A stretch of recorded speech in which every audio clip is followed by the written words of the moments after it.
Boy, we had a great crowd yesterday.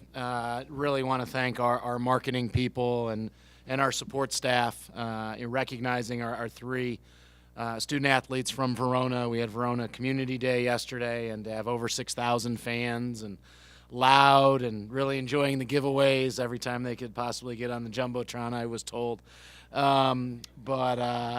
Really, again, I thought the crowd was great, and even though we didn't have the first quarter that we would have liked, were very beneficial in helping our kids stay engaged and battle, and that's what they did the last three quarters to obviously hold the team down to 38 points over three quarters as we outscored them in each of the last three. We just dug.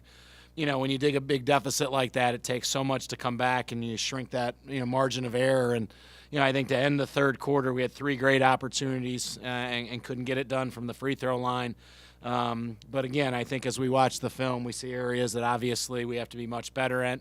But I thought effort and continuing to just play each possession one at a time, not try to get everything back at once, is what our team was able to do, and we need to take that now into practice. As now we get the first of the five opportunities when you play a team a second time, and obviously we opened the conference season at Minnesota, and now to have that opportunity to have them again here in the Kohl Center on Thursday night, we look forward to that challenge.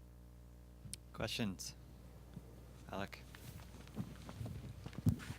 Coach, you won the quarters 2, 3, and 4 yesterday. Would you say, though, that 10-7 record you have, doesn't necessarily show the progress that your team has made 17 games into the season so far?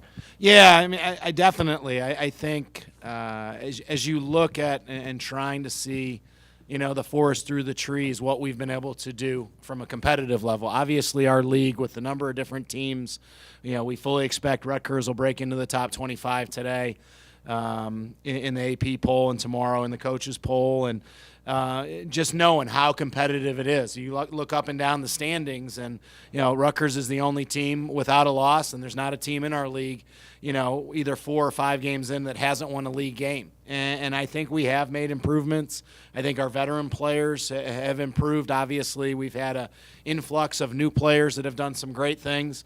And it's understanding that that's the consistency we have to have. But we have, and I think that's the hard part when you have your best non-conference record you've had in the last 9 years, and you take that in and you just know you're going to have an unbelievable battle every single night, whether it's home or on the road, and keep reminding the kids of the progress they've made and understanding there's still much more to be done. But I do believe we've made progress, and I think yesterday is a perfect example of that game versus Indiana maybe 2 years ago when they're here doesn't get into single digits with an opportunity in the third quarter for us to try to figure a way out to steal it in the end. Diane? Can you talk about the duo of Marcia and Imani on the inside, how the two of Imani especially learn from Marcia, and just the kind of chemistry they have when they're playing? Yeah, I think it's again a tribute to Marcia and her continuing growth as a leader, and to be able to use her basketball IQ and to be able to make sure that Imani's not just hearing from the coaches on corrections, on abilities to play at game speed, and that's not just in games. I think in practice as well, to value every repetition that you have. And I think we all know when freshmen come in and make an impact, there's usually certain parts of the game that are they're difficult. It's difficult, I think, on the defensive end.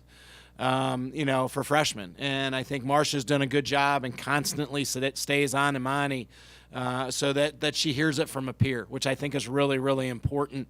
And the understanding then, I think it's helped Marcia not get, I think have to make sure that she still plays with a high emotional level, but making sure that those around her, both, obviously Imani, but the younger players and Alex and Jasmine and Diamond, as well as her, fellow post players. So I think that Imani definitely looks up to Marcia and knows that Marcia has been able to grow her game over the past 3 years, and I think Imani wants to be able to do the same.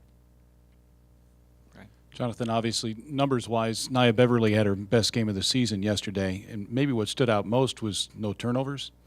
right? Yeah, no question. And again, I thought she was, she took two really, stepped into 2 threes. Had they not gone in, both shots were great shots.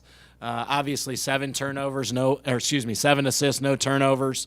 Was really good in our pick and roll action of finding the different reads and then choosing when she could turn the corner. I thought that was really important. And it's been a difficult year just for Naya because of the limited practice time that she's had.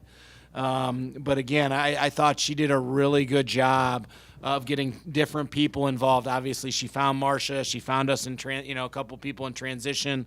But then to be that, where we're trying to find that, accessory scorer on the perimeter from a consistent basis. And I thought she provided that for us yesterday. Diane? You faced Minnesota, started the Big Ten season. They were undefeated. You're playing at Minnesota. How different is this team now since they've lost a few Big Ten games? Well, I think again that they've had to get on the road a little bit, which again their schedule in the non-conference was very heavily weighted to be at home. I think in the same way we saw our freshmen, and not just our freshmen, but we in that game you have Jasmine Hale, Imani Lewis, Kelly Carless, Alex Luring, all playing in their first Big Ten game. And I think that now you see a little bit more of now we're 5 games in and you see the rest of the league and obviously whether it's been at home or away, the same thing we talked about earlier of how difficult this league is. And understanding whether you're playing somebody that's at the very top or somebody who's hungry for a win. Minnesota's had both of those options right now. So obviously they still have 2 very, very good all-league players on the perimeter in Kenesha Bell and Destiny Pitts, but their post play has been so solid and so physical, and I think we have to do a better job knowing going into the game that was a huge emphasis for them in our game. I thought we did a really good job on Kenesha Bell. I think she was 7 for 26 in our game. But Annalise Lamke and Taye Bello were really, really effective for them on the inside. So, I think it's always good. We'll get another chance to see them play live tonight when they play Iowa. But understanding that certain things that were effective, we need to make sure and for Minnesota and limit that. And I think the second time around. As well as we scout in this league, that second time around, they know everything you've done, not only in your game, but those games in between. And that's the fun part of the chess masters as a coach. Right. Forgive me for not knowing, but Naya's injury, what has limited her in practice? And do you see her maybe getting into that stage now where maybe she can play 30 minutes a game like she did the other day? Yeah, it's she had off-season ankle injury or ankle surgery and was able, missed the summer. And we got her back probably about a week into practice, and I think the second practice back, she got a concussion.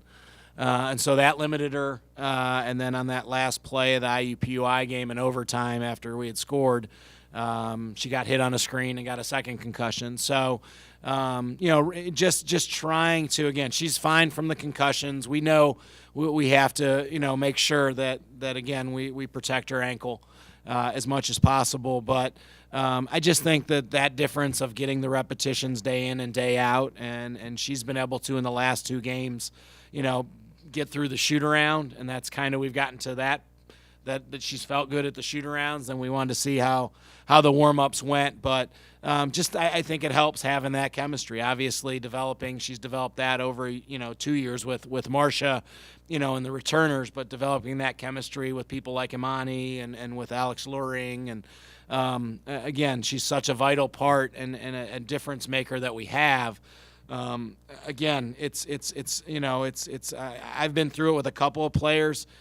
You have to best manage it, and again, you want her healthy for and as close to 100% as possible in the game, knowing that you're going to have to pick and choose a little bit in practice.